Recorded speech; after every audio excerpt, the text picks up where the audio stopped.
This is a thrust vector control rocket, and on board is a flight computer, which is responsible for calculating all the active control stuff which is necessary for a successful flight. Let's take a deeper look at what makes this computer tick. To start off, we have the Arduino Nano Array, which is kind of like the brains of this computer. And it communicates with all the sensors to get data and then calculates the necessary commands for the servos. So this Arduino is based upon the Atmega 4809 chip and is able to run at 16 MHz, which is quite slow in comparison to some TVCs, but the TVCs where I live are very expensive, so I thought I'd run with it with the Arduino to save some money.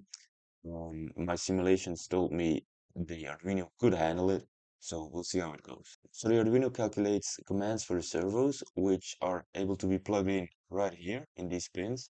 And these pins have a signal, a ground, and a 5 volt. So the 5 volt and the ground are for power, and then the signal is for the commands. You can get this stable 5 volts in two ways, namely on board on the Arduino Nano is a voltage regulator, but this one is limited to 950 milliamps, and when you want to drive two servos and other stuff like a radio and sensors, the 950 milliamps is not enough, so you need to go over to a external voltage regulator, which we have here. This voltage regulator is the L7805, and together with some decoupling capacitors, as you can see here, is able to provide a stable 5 volts for the rest of the board. So the servos and the radio and the MPU 6050, they all get their 5 volts from this power regulator. Values for these decoupling capacitors you can find on the datasheets and are different for every voltage regulator. Underneath our power regulator, we have a Mosfet, which is able to drive a power charge. This power charge will ignite our rocket motor and will start our flight. The Mosfet is an N-type logic level Mosfet, which is very important because the Arduino only puts out a 5-volt signal, and when you have a Mosfet that requires 10 or 20 volts to be activated, this will not work.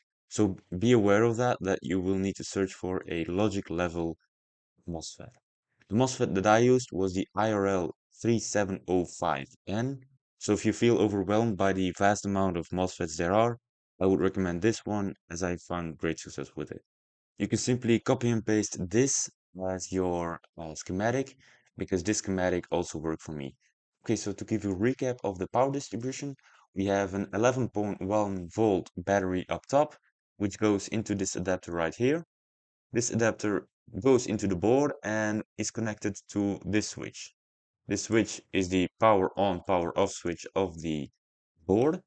So as you can see, there will be lights and now there will be some sound as well. Okay, so this means it's powered on. Let's shut it off again. This switch then, this was a main switch, and then this will feed the 12 volts into the Arduino Nano, on its V-in pin. And this will only power the Arduino itself. And then it will also go into the external power regulator V-in pin, which will then produce a 5 volt for the rest of the board. And it will also go directly into the MOSFET's main voltage input. So we will drive our pyro charge with 11.1 volts. Okay, so next up we have the MPU 6050, which is our only sensor in the spirit of keeping things as simple as possible for the first flight. We also have an interrupt pin connected to the Arduino and the MPU 6050. And lastly, we have the HC12 radio module, which is able to communicate with a ground station or an Arduino on the ground with an HC12 radio module as well. So this is our ground station. During flight, the computer collects a lot of data and sends it out to the HC12 radio module, which then sends it out to the ground control to display it on the serial monitor. I also use the radio module for state changes, such as a countdown command or a scrub, so it serves a dual purpose. So that was my flight computer. If you have any questions, I'm still a small channel, so I would be pleased to give you all the answers I have.